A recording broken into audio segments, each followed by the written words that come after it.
This ABC15 flash briefing is sponsored by Sanderson Ford. All roads lead to Sanderson Ford. I'm Faye Fredericks with your top stories from ABC15 Arizona. $700,000. That is how much 50-plus pounds of fentanyl pills are worth. The drug's now off the streets here in Arizona after being seized during a traffic stop on I-10 near Eloy. Officials believe the pills were being transported from Nogales to the valley.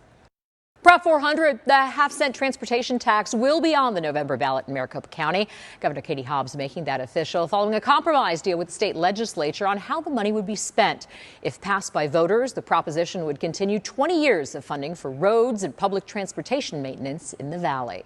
A new COVID variant emerging. CDC says the EG5 variant now accounts for about 17% of new COVID cases in the U.S. Researchers believe increased spread is possible because people are spending more time inside to escape the heat, and kids are going back to school.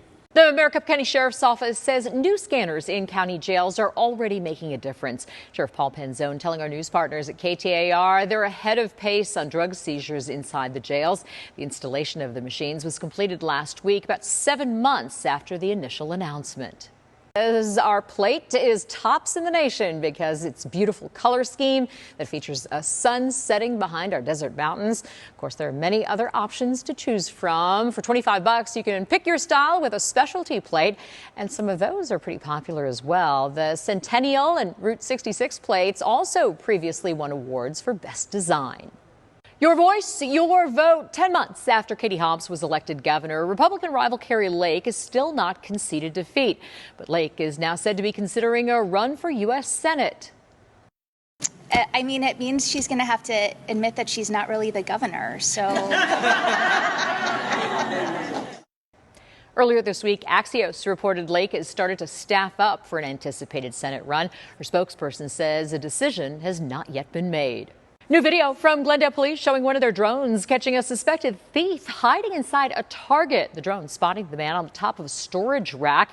You can see the drone approach. That's when the man starts throwing pillows at it. He's eventually taken into custody. A plethora of emotions on ASU's downtown campus as new students begin moving in. Volunteer movers helping parents and students beat the heat on their way up to their new home. Many parents also dealing with a lot of emotion as their students leave the house for the first time. New freshmen, meanwhile, trying to contain their nervous energy and excitement about living away from mom and dad. The two women in the family, and so we've always had each other's backs, and I'm just excited that you've supported me through everything and, helping me get there. This year, ASU is setting a record with on-campus enrollment topping 80,000. Move-in continues through the weekend in Phoenix and on the Tempe campus. Well, feast your eyes on this sculpture of a cow made from 500 pounds of butter. Folks at the Illinois State Fair unveiling the Butter Cow Wednesday. It's been an unofficial icon of the fair since the 1920s. It took sculptor Sarah Pratt's 5 days to create this life-size cow. She used unsalted butter, by the way. Good news for rock and roll fans. Our news partners at KTAR say the band Disturbed has rescheduled their concert here in the Valley after their equipment couldn't handle the summer heat. Their new date is March 2nd at Talking Stick Resort Amphitheater. Tickets for the postponed show will be honored. Another band, Original Misfits, dealing with something similar, but they performed without incident last month when the high in Phoenix was 118.